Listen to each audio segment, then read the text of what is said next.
Sir, நம்ம YouTube ஒருத்தர் கேட்டிருக்காரு. அவருடைய கேள்வி என்னன்னா, ஆட்டிசம் அப்படிங்கிறது ஒரு பிறவி கோளாறு உள்ள நோய். இதை எப்படி நீங்க சரி செய்ய முடியும்னோ இல்ல முழுமையா தீர்வு காண முடியும்னு சொல்றீங்க, அதை பத்தி சொல்லுங்க அப்படின்னு கேட்டிருக்காங்க. இதுக்கு உங்களுடைய பதில் என்ன டாக்டர்? ஆட்டிசம் அப்படின்றது மட்டுமே இல்லை, ஒரு மனிதனுக்கு வருகின்ற எல்லா நோய்களுமே ப்ரீ டிட்டர்மைடு தான். அது நம்ம பிறக்கும் பொழுதே நம்ம ஜீனில் ரெக்கார்ட் பண்ணப்பட்டு தான் நம்ம பிறக்கிறோம். ஆட்டிசம் நீங்கள் குழந்தையாக இருக்கும்போதே வெளியில் தெரியுது.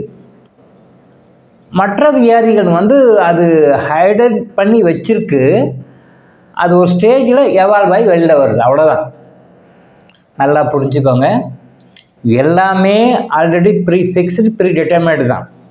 உங்களுக்கு எந்தெந்த வயசில் என்ன நோய் வரும், என்னென்ன பிரச்சனைகள் வரும் அப்படின்றது எல்லாமே உங்கள் ஜீனில் ஏற்கனவே எழுதப்பட்டிருக்கிறது. உங்கள் ஜீனில் இருக்குது, உங்கள் பாடியில் இருக்குது, பிறக்கும்போதே இருக்குது. பிறவி குறைபாடு நீங்கள் நினைக்கிறது என்னென்னா, இப்போ பிறந்த உடனே வருதுன்னு நினைக்கிறீங்க. பிறந்த உடனே வர்றது ஆட்டிசம் வருது அப்படின்னு நினைக்கிறீங்க. ஆட்டிசம் மட்டும் இல்லை, எல்லா நோய்களுமே பிறவி குறைபாடுகள் தான். அந்த பிறவி குறைபாடுகள் பிறந்த உடனே ஆட்டிசம் தெரியுது, மற்ற நோய்கள் தெரியலை.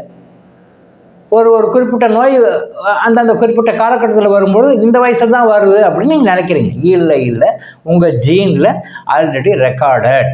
நீங்கள் பிறக்கும் பொழுதே உங்களுடைய ஜீனில் இருக்குது.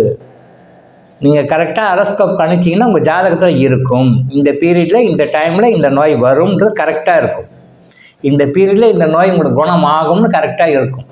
அந்த அளவுக்கு டீப்பாக பார்த்து சொல்லக்கூடிய ஜோதிடர்கள் இன்றைக்கி குறைவாக இருக்கிறார்கள், அவ்வளோதான். ஸோ ஆட்டிசம் மட்டும் இல்லை, எல்லா நோய்களுமே நம்ம ஜீனில் ரெக்கார்டு.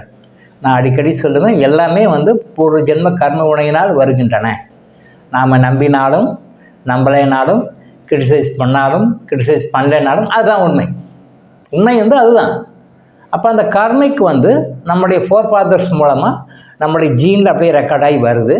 என்ன நோய்கள் எல்லாமே அதில் ரெக்கார்டாகி தான் வருது.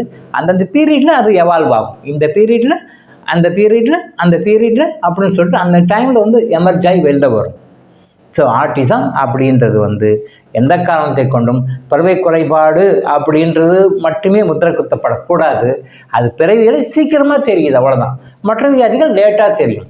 ஸோ ஆட்டிசம் குணப்படுத்த முடியாத வியாதிலாம் கிடையாது. எப்படி குணப்படுத்த முடியாத வியாதி கிடையாதுன்னா, மனிதனுக்கு வருகின்ற எல்லா நோய்களுமே ஒரு குறிப்பிட்ட ஒரு காரணத்தினால் தவறு நாம் செஞ்சுருக்கோன்றதுக்காக அதை ரெக்டிஃபை பண்ணி மாற்றுறதுக்காகத்தான் கடவுள் நமக்கு பல பிரச்சனைகள் கொடுக்குறாரு. அதில் நோயும் ஒன்று. இப்போ ஆட்டிசம் அப்படின்னு சொன்னால், அந்த ஆட்டிசம் வந்திருக்கிற அந்த குழந்தை, அந்த குழந்தையினுடைய அப்பா, அந்த குழந்தையினுடைய அம்மா, இவங்க ஃபஸ்ட் ரவுண்டில் வருவாங்க. ஆட்டிசம், அந்த குழந்தை, அந்த குழந்தையினுடைய அப்பா, குழந்தையினுடைய அம்மா, 3 பேர் ஆயிடுறாங்களா. தென் அதுக்கு பிறகு கூட பிறந்தவங்க, அதுக்கு பிறகு அவங்களோட திக் ரிலேட்டிவ்ஸ், தாத்தா பாட்டி, அப்பா வகையில் தாத்தா பாட்டி, அம்மா வகையில் இந்த மாதிரி திக் ரிலேட்டிவ்ஸ் அடுத்த ரவுண்டில் வருவாங்க. ஒரு ஜென்மங்களில் ஒரு கூட்டு சரியாக கூட்டாக சரி பண்ணி பிளான் பண்ணி ஒரு தப்பை பண்ணுறாங்க அப்படின்னு சொன்னால், அடுத்த பிறவியில் அவங்க இந்த மாதிரி ஒரு ஃபேமிலி சர்க்கிளில் வருவாங்க.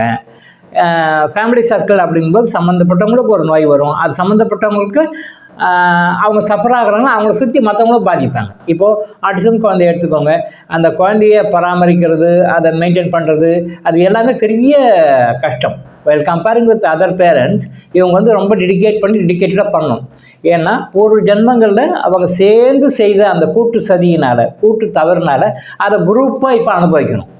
யாரும் எஸ்கேப் ஆக முடியாது. எப்படி இந்திய தண்டனை சட்டத்தில் ஒரு குற்றம் ஒருத்தர் செய்தான்னா அந்த குற்றம் செய்தவனுக்கு தண்டனை, அந்த குற்றம் செய்ய தூண்டியவனுக்கு தண்டனை, அந்த குற்றம் செய்ய உறுதுணையாக இருந்தவனுக்கும் தண்டனை இல்லையா? இது உங்களுக்கு நல்லா தெரியும். எல்லா நாட்டு கவர்மெண்ட்லேயும் அப்படி தான் இருக்குது. நாட் ஒன்லி இன் இந்தியா, எல்லா கண்ட்ரிலையுமே ஒரு தவறு செய்தாங்கன்னா தவறு செய்தவனுக்கு தண்டனை, அந்த தவறு செய்ய தூண்டியவனுக்கு தண்டனை, அந்த தவறு செய்ய உடனே இருந்தவனுக்கு தண்டனை இல்லையா? அது குரூப்பாக வராங்களே, குரூப் ஆஃப் பீப்புள். இந்த குரூப் ஆஃப் பீப்புள்னு அடுத்த ஜென்மத்தில் ரொம்ப திக்ஸாட்டியில் வருவாங்க. எல்லாருமே ஃபேமிலியாக வருவாங்க. ஹஸ்பண்டு, ஒய்ஃபு, அப்பா, அம்மா, மாமனார், மாமியார், அக்கா தங்கை, அண்ணன் தம்பி, இப்படி கூட எவ்வளோ திக் ரிலேஷன்ஷிப்பாக வருவாங்களோ அப்போ தான் அந்த கார்மிக் பேலன்ஸை கிளியர் பண்ண முடியும். அதனால் இறைவன் வந்து அந்த மாதிரி போடும் பொழுது இந்த குரூப்பாக நம்ம ஏற்கனவே செய்த கர்மாவை அனுபவிப்பதற்காகவும் அதிலிருந்து திருந்துவதற்காகவும் நம்ம அடுத்தவங்களுக்கு செய்த துன்பத்தை நாம் உணர்ந்து அதுக்கு பரிகாரம் செய்வதற்காகவும் தான் இந்த மாதிரி குரூப்பாக போடுறோம். அப்போது கன்சர்ன்டு பேஷண்ட்டு, அந்த ஆட்டிசம் பாதித்த குழந்தை, பாதித்த அப்பா அம்மா, இவங்க தான் ஃபஸ்ட் ரவுண்டில் வருவாங்க. அடுத்த ரவுண்டில் நான் இப்போ சொன்ன மாதிரி மற்றவங்களாம் வருவாங்க. ஸோ ஆட்டிசம் வந்து குணப்படுத்த முடியாதெல்லாம் கிடையாது, குணப்படுத்தக்கூடியது தான். இப்போ எப்படி குணப்படுத்த முடியும் அப்படின்னு கேட்குறீங்கன்னா, இப்போது ஆட்டிசம் சம்மந்தப்பட்ட குழந்தைகளை பாருங்கள், அவங்களோட ஆக்டிவிட்டீஸ் பாருங்கள். இப்போது இவங்க அந்த பூர்வ ஜென்மத்தில் செய்த தவறுகளால் தான் நமக்கு இது வந்திருக்குன்னு முதல்ல உணரணும். அதான் ஃபஸ்ட்டு ஸ்டெப். அதை உணர்ந்து அவங்களுக்கு மன்னிப்பு கேட்டு அதுக்கு உண்டான பரிகாரங்களை அவங்க முறையாக செய்யும் பொழுது அந்த குழந்தையினுடைய பாதிப்பு நாளடைவில் கொஞ்சம் கொஞ்சமாக மாறி மற்ற குழந்தைகள் மாதிரி மாற முடியும். மாறுவார்கள், மாற வேண்டும். மாறுவதற்காகத்தான் அப்படி ஒரு சூழ்நிலை கடவுள் கொடுக்குறாரு. நான் அதெல்லாம் மாற மாட்டேன், நான் இப்படியே தான் இருப்பேன், நான் வந்து செஞ்சது கரெக்டு தான், நான் எதுவுமே தப்பெல்லாம் செய்யலை அப்படின்னு சொல்லிட்டு நம்ம ஈகோவோடு இருந்தோம்னா அந்த நோயோடு அப்படியே சஃபர் ஆகிட்டு இருக்க வேண்டியது தான். நாட் ஒன்லி ஆட்டிசம், குணப்படுத்த முடியாத வியாதிகள் நாங்கள் சொல்லிகிட்ருக்கோம், அறியாமையினால் சொல்லிட்டுருக்கோம். எல்லா நோய்களுமே குணப்படுத்தக்கூடியது தான். ஆனால் நம்ம ஒரு தவறு செய்திருக்கோம், அதை திருத்துறதுக்காக கடவுள் நமக்கு நோயை கொடுக்குறார். அதை தீர்ப்பதற்கான வழிகளையும் கடவுள் கொடுக்குறார். ஆனால் கடவுள் சொல்கிற வழியில் நான் நோயெல்லாம் குணமாக்க முடியாது, நான் உன் ரூட்டுக்கெல்லாம் வரமாட்டேன், நான் இஷ்டப்படி நான் நினச்ச மாதிரி தான் நோய் சரியாகும்னு நம்ம ஒரு கண்டிஷன் போடுறோம் கடவுளுக்கு. யார்கிட்ட? கிரியேட்டர்கிட்ட, கடவுள்கிட்ட ஒரு கண்டிஷன் போடுறோம். கிரியேட்டர் தான் ஜெயிப்பார், நாம் தோற்றுருவோம். Creations தோற்றுரும், creator ஜெயிப்பார். அப்போது கடவுள் வந்து இந்த நோயை போக்குறதுக்காக இப்படித்தான் பண்ணணும் அப்படி ஒரு ரூலை வச்சு நமக்கு அனுப்புகிறாருன்னா அதுக்கு நாம் அபைட் பண்ணி ஒழுங்காக அதை வந்து ஓகே சரி நான் தப்பு பண்ணிட்டேன், இதுக்கு என்ன பண்ணணும் அப்படின்னு சொல்லிட்டு நான் பணிஞ்சு பண்ணோம்னா நோய் குணமாகிடும். குணமாகிறதுக்கான வழிகளை காட்டுவார்.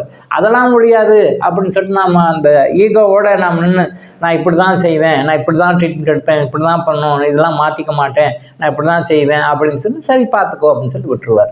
இப்படி அடுத்தடுத்த பிறவிகளுக்கு ஒரு பிறவிகளுக்கும் அது க்யூர் பண்ணாமல் தள்ளி தள்ளி தள்ளி போடுறதுனால தான் அடுத்தடுத்த ஜென்மத்துக்கு அது கேரி ஓவர் ஆகிட்டு தான் வரும்.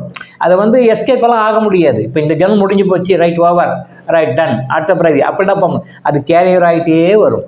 எப்படி வந்து உங்களுடைய சொத்தை வந்து உங்கள் பேரனுக்கு பேத்திக்கோ நீங்கள் கேரி ஓவர் பண்ணி கொடுத்துட்டு போகிறீங்க, அடுத்தது அவர் அடுத்த லைஃபுக்கு கொடுக்குறாரு, அடுத்த அப்படியே உங்கள் ட்ரெடிஷன் எப்படி வருதோ அதே மாதிரி நாம் செய்த புண்ணிய பாவங்களும் வந்து அதை பேலன்ஸ் பண்ணாத வரைக்கும் அடுத்தடுத்த லெவலுக்கு வந்துகிட்டே இருக்கும். புண்ணியமும் கூட வரும், பாவமும் கூட வரும். இப்போ புண்ணியம் கூட வரனால சோக போகிறோம், அதை பற்றி யாரும் கண்டுக்கிறது இல்லை. பாவம் கூட வர்றதுனால தான் நம்ம சஃபர் ஆகிறோம்.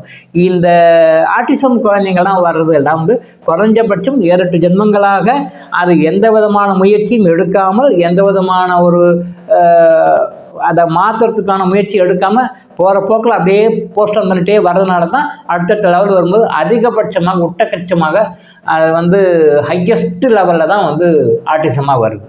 ஸோ இதையும் விட்டுட்டிங்கன்னா அடுத்தது அப்படியே கேன்சராக வரும், அடுத்த ஜென்மத்தில் கேன்சராக வரும், அடுத்த ஜென்மத்தில் இன்னும் அதோட ஒர்ஸ்டானது வரும். ஸோ தொடர்ந்து தான் வரும். ஸோ இந்த ஜென்மத்தை இதையே முடிக்கணும்னு ட்ரை பண்ணி பாருங்கள். நாத்திகவாதத்தை கொஞ்சம் ஒதுக்கி வச்சுட்டு ஆத்திகத்தில் வந்து உண்மையான ஆத்திகத்தில் போய் நீங்கள் ரீசர்ச் மைண்டோடு நீங்கள் உள்ளே இறங்கி கடவுள்கிட்ட மன்னிப்பு கேட்டு கடவுளை அணுகினீங்கன்னா கடவுள் உங்களை நோயை போக்குவதற்கு சரியான வழிகளை காட்டுவார். நோய்களிலிருந்து நாம் முழுவதுமாக விடுபட முடியும். டாக்டர் இளங்கோ ஆயுஷ் ஹாஸ்பிட்டல் வழங்கும் விழிப்புணர்வு இது.